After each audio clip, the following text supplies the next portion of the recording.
Raid class doesn't change quietly. When updates hit, they don't just add content. They reshape the battlefield. They rewrite the rules, and if you play hardcore, they decide who survives to see tomorrow. Today, we're breaking down the entire Path of Exile 2 Update 0.4 reveal.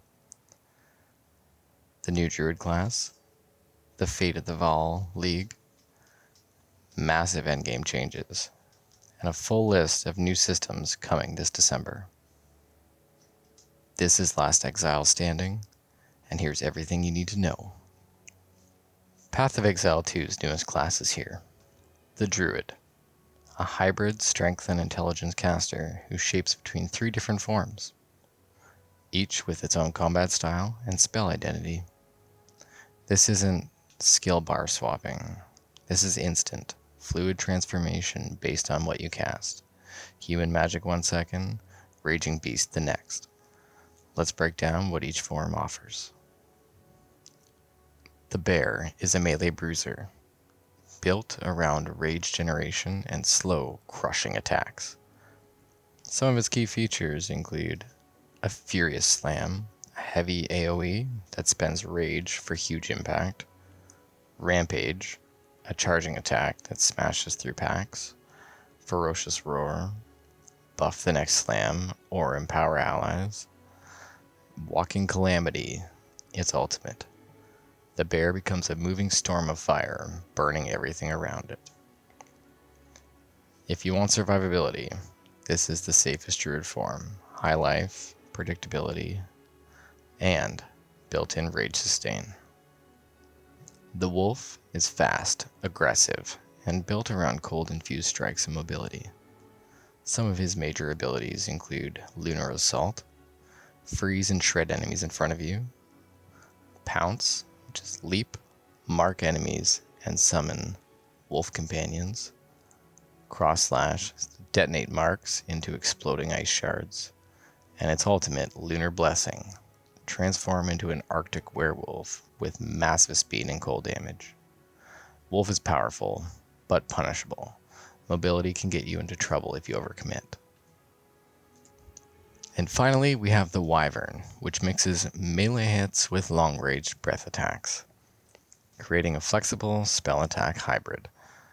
Some of his notable skills are Rend, which is his primary melee attack, Rolling Magma, chain-firing fireballs, Oil Barrage for lighting everything on fire, Devour, consuming a corpse for power charges, and Flame Breath, his ultimate, where you take flight and rain fire over a massive area. The Wyvern offers the best stay back when you need to and go in when it's safe playstyle. The Druid doesn't seem to be 3 builds. It seems to be one toolkit that lets you answer encounters dynamically. Swap to bear when things get risky. Shift to wolf to engage and burst. Cast spells as a wyvern when you need to keep distance.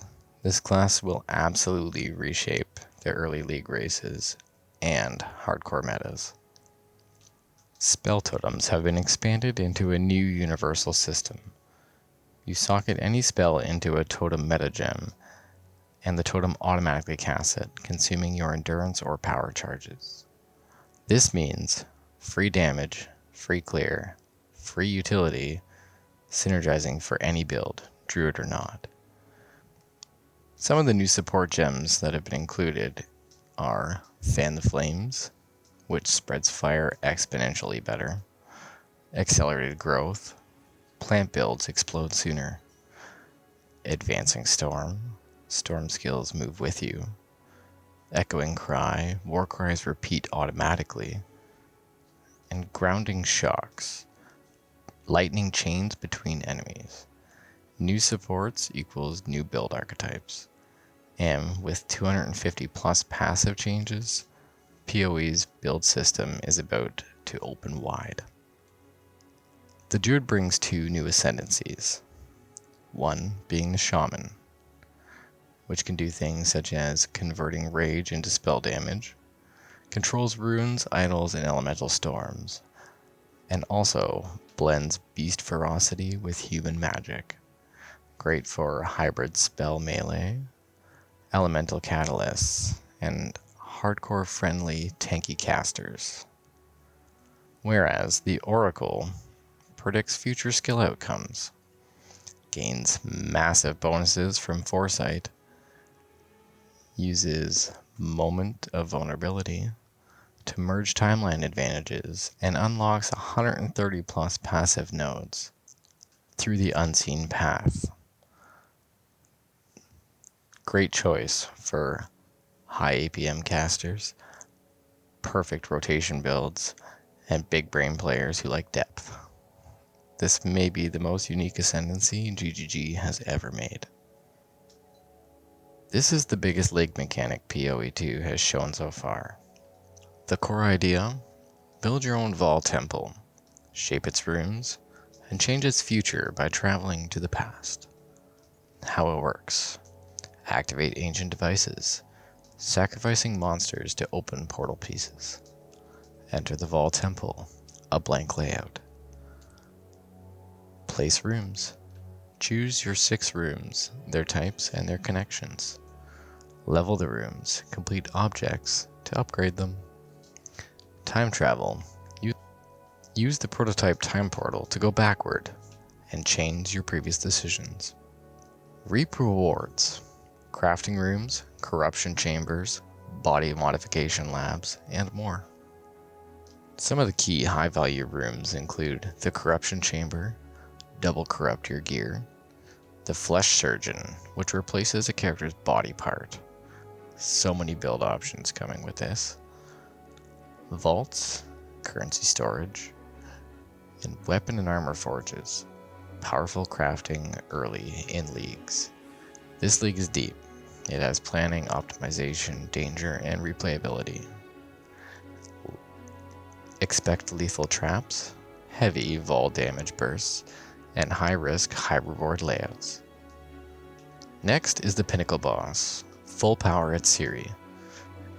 Not Queen of the Vaal, not Atziri the tortured remnant, but the original Atziri in her full imperial power. She'll be an amazing way to test new and existing builds on. Now let's talk about endgame changes.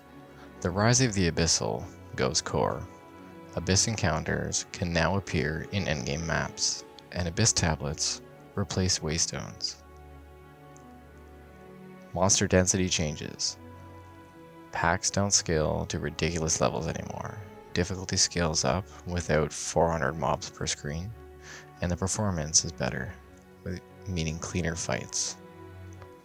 Performance upgrades, better multi-core usage, frame rates are up 25+%, and fewer CPU spikes. Hardcore players just collectively slide in relief. Balance Pass. 11 new uniques, rebalance of dozens more, 21 lineage supports reworked, 9 completely new lineage supports, 90 active skills adjusted, and 250 passive skill changes. PoE's build sandbox just exploded. Update 0.4 isn't just new toys. It's a fundamental shift in class identity, power scaling, and endgame structure. A new class, a new league, a new endgame philosophy, and soon, a new hardcore meta. This has been Last Exile Standing. If you're preparing for the 0.4 launch, or if you want someone to break down patch notes further with no fluff, hit subscribe. I've got you covered. Stay sharp, stay alive, and I'll see you in the update.